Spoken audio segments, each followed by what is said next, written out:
నేను ముందే చెప్పాను నీకు, నీవు ఇంతకుముందు అధ్యయనం చేసేసిందే ఈ జన్మలో గురుముఖత కావాలి కాబట్టి నువ్వు నేర్చుకుంటున్నావు తప్ప నీకు కొత్తగా నేర్పవలసింది లేదు అని చెప్పారు.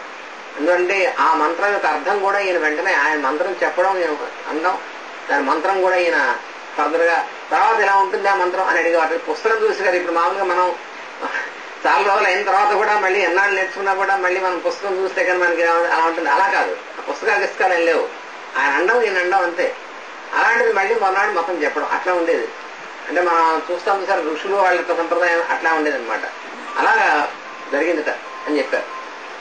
అలా తిరిగి అయిన తర్వాత మళ్ళీ వచ్చి గురువు గారు అయినటువంటి రామచంద్రాచార్య గారి దగ్గరికి వచ్చి, గురువుగారు మీ అనుగ్రహం వల్ల మీరు చెప్పినటువంటి షరతు పూర్తి అయింది, మతం నేర్చుకోవడం అయిందని చెప్తే, నాకు తెలిసిన ఆయన నువ్వు సాధించగలవని, నీకు అనేకమైన జన్మల నుంచి వచ్చినటువంటిది కాబట్టి ఈ రోజు నేను ఆదేశం ఇస్తున్నాను అన్నారు ఆయన తాతగారిని. మా గురువు గారు ఆయన రామచంద్రాచార్య గారు, నువ్వు ఈ వేదం నేర్చుకుని వచ్చావు కాబట్టి ఇప్పుడు నీకు ఒక ఆదేశం ఇస్తున్నాను.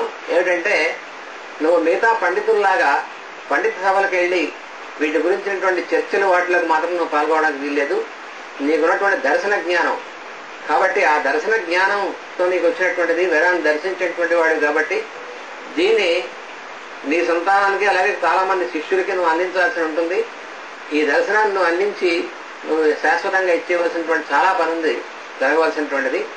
అంతే తప్ప నువ్వు ఎప్పుడూ కూడా ఖండన మండనాదులైనటువంటి సాధారణ పండితుల్లాగా అక్కడ వెళ్ళి చేయొద్దు అని చెప్పి ఆదేశించారు తాతగారు చెప్పారు. అందువల్ల నేను ఎప్పుడు అటువంటి సభలకు వెళ్ళి వాళ్ళతో వేరే చర్చలు వీటిలో పాల్గొనేవారు సార్. సరే అడిగాను తాతగారు 2-3 సార్లు, మీరు చాలా మంది పండితులు వాటిలో ఉంటున్న విషయాలు చర్చలు అంటే మా గురువు గారి ఆదేశం చర్చలు వాటిలో కాదు, దీన్ని ఉపయోగించాల్సింది వేరే అని చెప్పి అలాగా చెప్పారన్నమాట. అలా జరిగేది.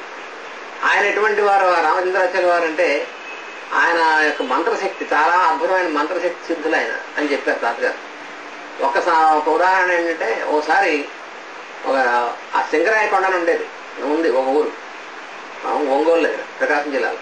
అక్కడ దగ్గర కలికివాయి అనేక ఉండేవారు ఆయన.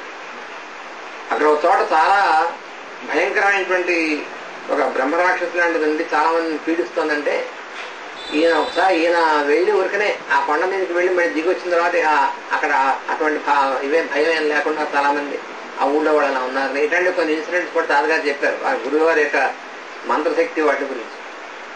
అలాగే ఆయన జ్యోతిష్యంలో కూడా మహాపండితులతో ఆయన్ని కలకటాలో అప్పుడు కలకటా యూనివర్సిటీలో సంస్కృత విశ్వవిద్యాలయం వాడిని పిలిచి ఆయన గజారోహణం చేసి గండపెండారం వేసి అంత మహాపండితులు ఆ రోజుల్లో. అటువంటి వార్త ఆ రామచంద్రాచార్య గారు అంటే అటువంటి పరిస్థితి ఆయన.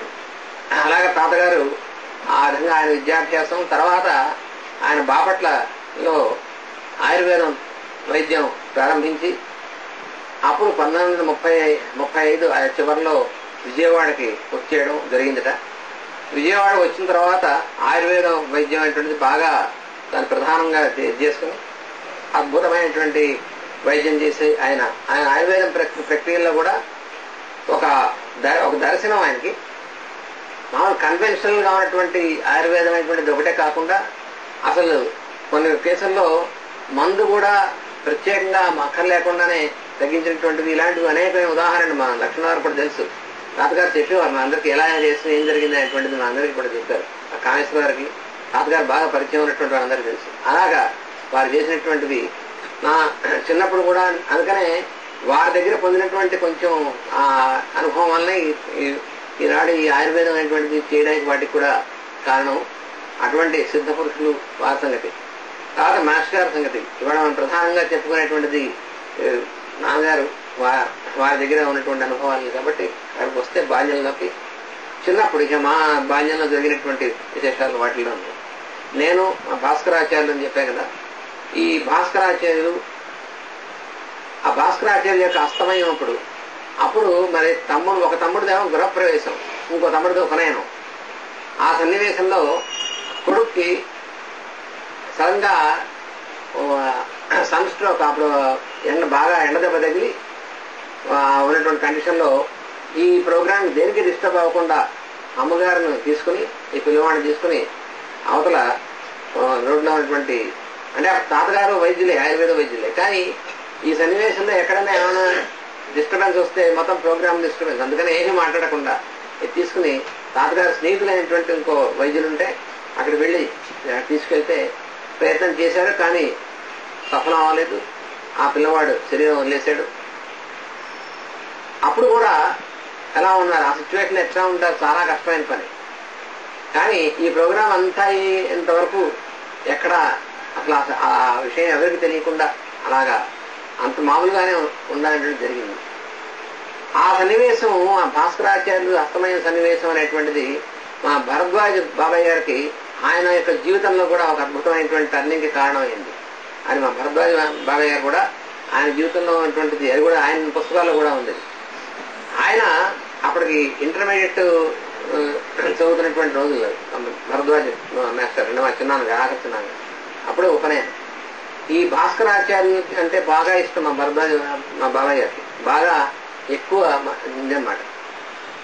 ఈ ఉపనయనం అయినటువంటి సందర్భంలో ఏమిటి అన్నయ్య ఎక్కడికి వెళ్తున్నారు, ఈ పిల్లవాడు ఎక్కడికి వెళ్తున్నారు ఏమిటి చూస్తున్నారు. కానీ తర్వాత తెలిసింది దీనికి, ఇలా పిల్లవాడు భాస్కరాచార్యులు అస్తమించాడు. దీంతో భరద్వాజ గారు ఒక తీవ్రమైనటువంటి చాలా ఇదే జరిగి అక్కడి నుంచి అసలు ఎక్కడికి వెళ్తారు, ఈ పుట్టడం అంటే ఎక్కడి నుంచి వస్తారు, వెళ్ళిపోవడం అంటే ఎక్కడికి వెళ్తారు అనేటువంటి ఆ అన్వేషణ అక్కడ స్టార్ట్ అయిందని భరద్వాజ గారు ఆయన గ్రంథాలు కూడా రాశారు. నాకు ఆయన చెప్పడం కూడా చెప్పారు. నేను బాగా చిన్నవాడిని కాబట్టి తర్వాత చెప్పారు, నా జీవితంలో స్టార్ట్ అయింది ఫస్ట్ ఇక్కడి నుంచి. అది అప్పటిదాకా నా యొక్క దృక్పథం వేరుగా ఉండేది. వాడు